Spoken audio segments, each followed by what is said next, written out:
Good afternoon बच्चों। चलिए आज हम गणित की एक ऐसी शाखा की ओर आप सभी को ले चलते हैं जो आपको सबसे अधिक परेशान करती है, जिससे आप सभी लोग सबसे अधिक डरते हैं। अगर अंकगणित की बात करें तो सभी बच्चों को अंकगणित सरल लगती है, लेकिन जहां रेखागणित का नंबर आता है, जैसे ही आपको रेखागणित पढ़ना पड़ता है तो आपके मन में एक डर सा आ जाता है कि अरे रेखागणित बहुत कठिन है। इन सब शब्दों से आज हम आपको निजात दिलाने वाले हैं।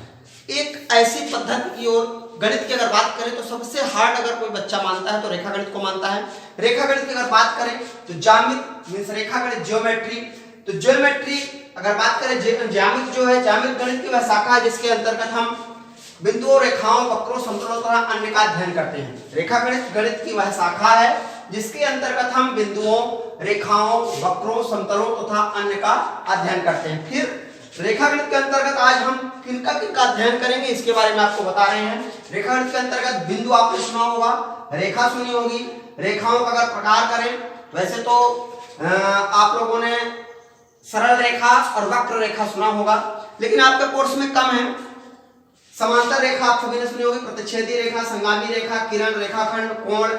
कोणों के अगर प्रकार करें तो शून्य कोण, न्यून कोण, समकोण, अधिक कोण, ऋच कोण, बृहत कोण, संपूर्ण कोण, पूरक कोण, संपूरक कोण, आसन्न कोण, रेखीय, शीर्षाभिमुख, और हमने लिखे कुछ और, जैसे मान लीजिए संगत कोण, एकांतर कोण।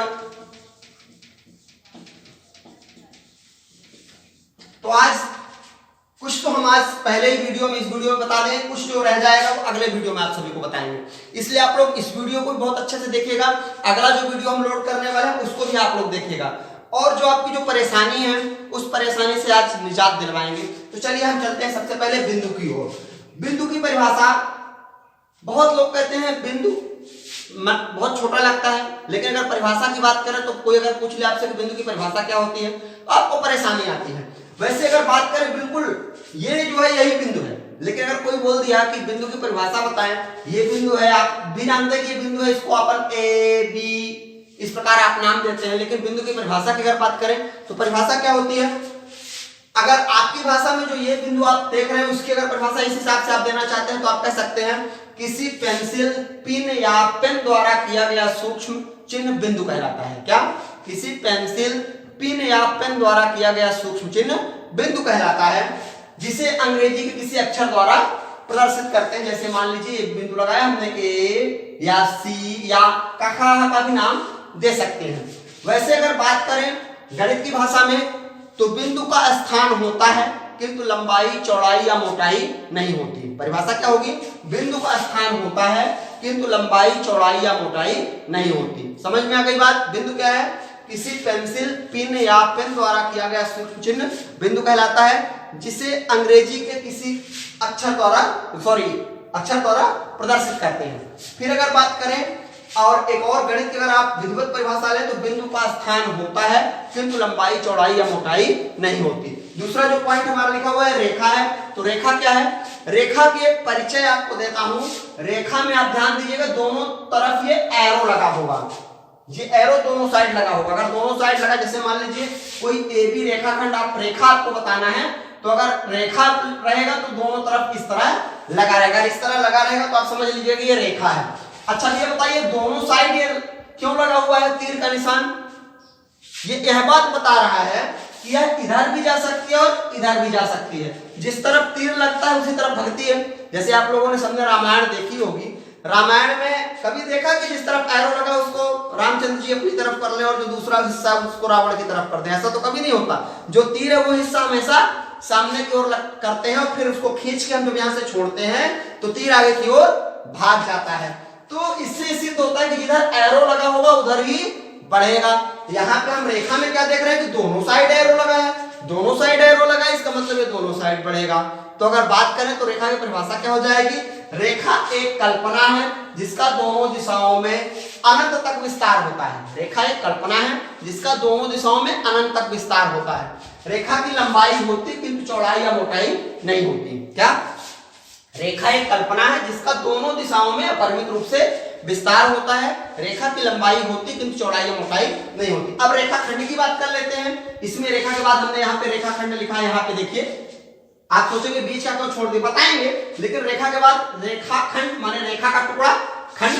तो अपन रेखाखंड की बात करते हैं। जैसे मान लीजिए ये कोई रेखा हो गई एल अगर इसमें से कोई हमने 2 पॉइंट ले लिए, जैसे मान लीजिए इतना, इसको हमने नाम दे दिया ए बी, तो ये जो है वो ए बी जो होगा ये होगा रेखाखंड। क्या होगा? रेखाखंड। बात समझ में आ रही है ना? ये हो जाएगी रेखा।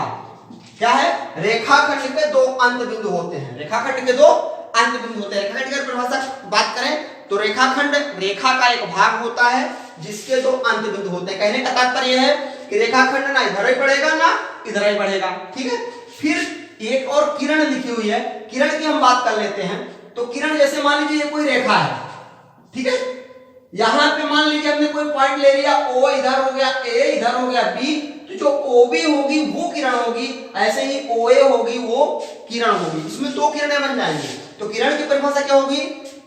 जिस किरण क्या है? जिसका एक अंत बिंदु होता है तथा एक दिशा में अपरिमित रूप से विस्तारित होती है। किरण को आप पहचानें कैसे? एक साइड एरो लगा होगा मतलब किरण है, दोनों साइड एरो लगा होगा मतलब रेखा है, और किसी साइड एरो नहीं लगा होगा मतलब रेखाखंड है। बहुत सरल पहचान हो गई ना? दोनों साइड एरो मींस रेखा, एक साइड एरो मींस किरण, और दोनों साइड एरो नहीं मींस रेखाखंड। बिल्कुल सरल तरीका बता रहा हूं। तो रेखा क्या है? रेखा का दोनों दिशाओं में परिमित रूप से विस्तार होता है। रेखाखंड के 2 अंत बिंदु होते हैं। किरण का एक अंत बिंदु होता है तथा एक दिशा में अपरिमित रूप से विस्तारित होती है। ठीक है। फिर बात करते हैं दोस्तों समांतर रेखा की। थोड़ा सा इधर जगह कम दिख रही है, मैं थोड़ा सा ऊपर मिटाना चाहूंगा। ऊपर की चूंकि हमने डिफिनेशन दे दी है ज्यामिति की, तो ऊपर थोड़ा सा मिटाते हैं, आप लोग समझिएगा। अभी हमने बात कर रहे हैं अब समांतर रेखा की। रेखा में ही समांतर रेखा, इसको समझते हैं। तो पहली बात तो आप ये जान जाए कि ये रेखा है। क्यों ये रेखा? क्योंकि इसमें दोनों साइड एरो लगा है, इसका मतलब ये रेखा है। अब हमने बात की समांतर रेखा की, क्या है कि समांतर रेखा। तो समांतर अगर संस्कृत पढ़े होंगे तो समांतर जो है ये दीर्घ स्वर संधि है, समान धन अंतर, समांतर, ये मतलब समान अंतर। ऐसी 2 रेखाएं, 2 या 2 से अधिक ऐसी रेखाएं जिनके बीच में अंतर समान हो वो समांतर रेखाएं कहलाती हैं। क्या? ऐसी 2 या 2 से अधिक ऐसी रेखाएं एक ही तल में स्थित। लेकिन एक बात जरूर ध्यान दीजिए, ये नहीं कि एक तो इस वाले ब्लैक बोर्ड में, एक तो बगल वाले ब्लैक बोर्ड में, सामने वाले ब्लैक बोर्ड में आप बोलो हाँ बिल्कुल भाई, एक ही तल में स्थित ऐसी 2 या 2 से अधिक ऐसी रेखाएं जिनके बीच में अंतर समान हो समांतर रेखाएं कहलाती हैं। और एक और अगर परिभाषा की बात करें दूसरी भी बहुत लोग आपको ये भी बताएंगे कि एक ही तल में स्थित 2 या 2 से अधिक ऐसी रेखाएं जो एक दूसरे को किसी बिंदु पर प्रतिच्छेद ना करें। प्रतिच्छेद ना करें मतलब आपस में मिले ना। एक ही तल में स्थित 2 या 2 से अधिक ऐसी रेखाएं जो एक दूसरे से किसी बिंदु पर नहीं मिलती हैं, समांतर रेखाएं कहलाती हैं। अब प्रतिच्छेदी की अगर बात करें तो एक ही तल में स्थित 2 या 2 से अधिक ऐसी रेखाएं जो एक दूसरे को किसी बिंदु पर प्रतिच्छेद करती हैं उन्हें प्रतिच्छेदी रेखा। प्रतिच्छेदी माने छेद। ऐसी रेखाएं एक ही तल में स्थित 2 या 2 से अधिक ऐसी रेखाएं जो एक दूसरे को किसी बिंदु पर प्रतिच्छेद करती हैं वो प्रतिच्छेदी, और अगर नहीं करेगी तो समांतर। अब कुल मिला के बात करें वैसे तो 2 के लिए हम कहते हैं एक ही तल में स्थित 2 ऐसी रेखाएं जो एक दूसरे को किसी बिंदु पर प्रतिच्छेद करती हैं प्रतिच्छेदी रेखाएं कहलाती हैं। फिर बात करें संगामी रेखाएं। संगामी रेखाएं क्या कहलाती हैं? एक ही तल में स्थित 3, 2 नहीं ध्यान दीजिएगा 3, एक ही तल में स्थित 3 या 3 से अधिक ऐसी रेखाएं जो एक ही बिंदु से होकर गुजरती हैं। एक ही तल में स्थित 3 या 3 से अधिक ऐसी रेखाएं जो एक ही बिंदु से होकर गुजरती हैं उन्हें संगामी रेखा कहते हैं। क्या कहते हैं? संगामी रेखा। और उस बिंदु को, किस बिंदु को? जिस बिंदु से होकर गुजरती हैं उस बिंदु को संगमन बिंदु, उस बिंदु को क्या कहते हैं? संगमन बिंदु। याद रखेगा क्या? एक ही तल में स्थित 3 या 3 से अधिक ऐसी रेखाएं जो एक ही बिंदु से होकर गुजरती हैं उन्हें संगामी रेखाएं कहते हैं। और उस बिंदु को संगमन बिंदु, संगम माने मिलन, संगम मींस मिलन, जिस बिंदु पर मिलती है उस बिंदु को संगमन बिंदु, और संगामी माने जो एक जगह से जाने वाली। तो एक ही तल में स्थित 3 या 3 से अधिक ऐसी रेखाएं जो एक ही बिंदु से होकर गुजरती हैं उन्हें संगामी रेखा कहते हैं और उस बिंदु को संगमन बिंदु कहते हैं। किरण को हमने बता दिया, रेखाखंड को बता दिया। अब आते हैं कोण के पास। अब इधर का हम मिटाए देते हैं, आपको कोई दिक्कत? फिर से इसको मिटाए देते हैं। अब हमने बताया कोण, तो कोण क्या होता है, जैसे मान लीजिए ये हो गया,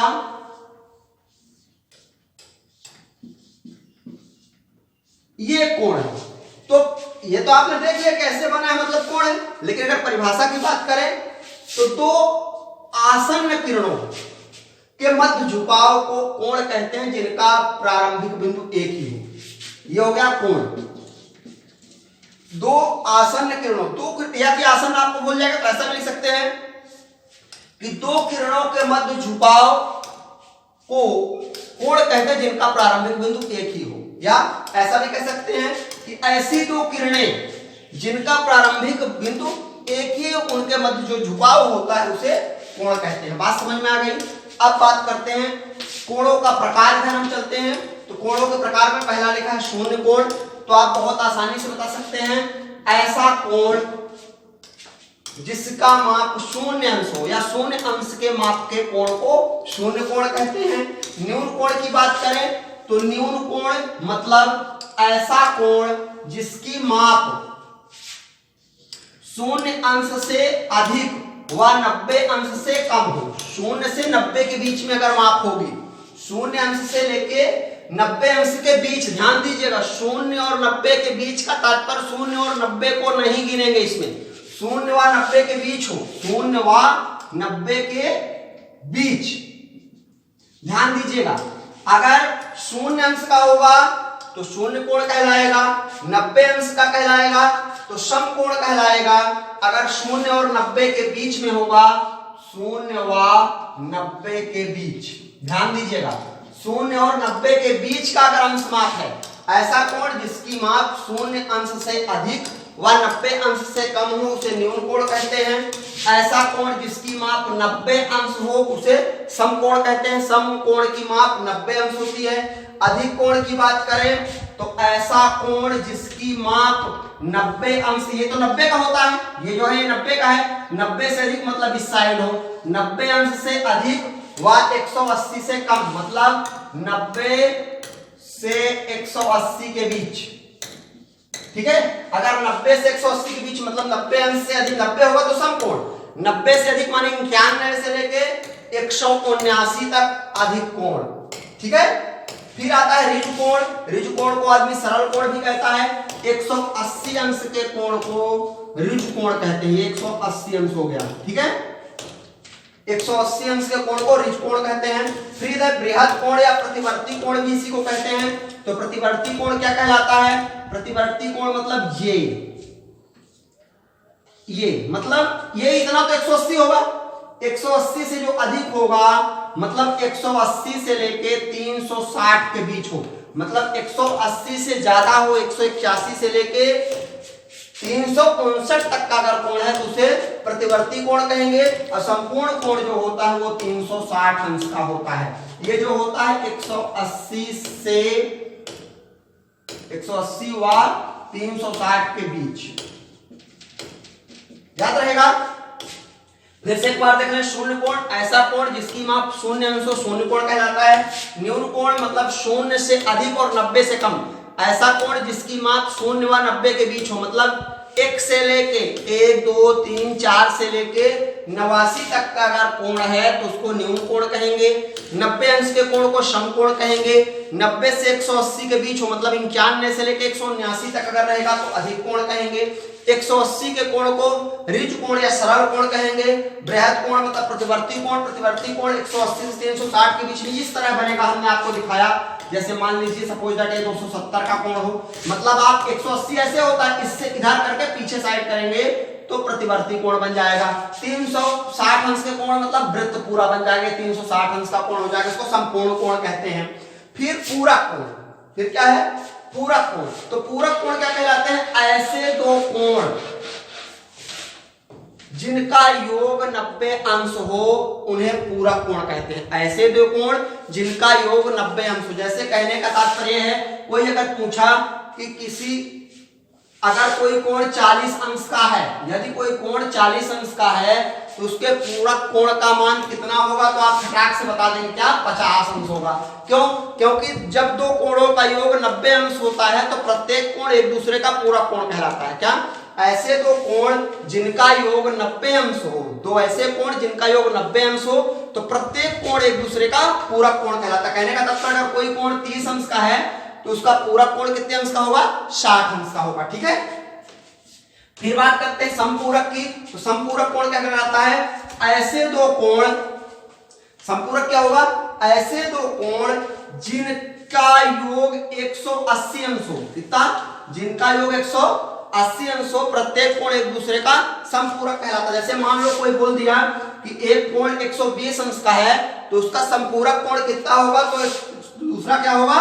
60 अंश होगा, क्योंकि आप 180 से 120 को हटा देंगे तो 60 आ जाएगा। ऐसे दो कोण जिनका योग 180 अंश हो, प्रत्येक कोण एक दूसरे का समपूरक कोण कहलाता है।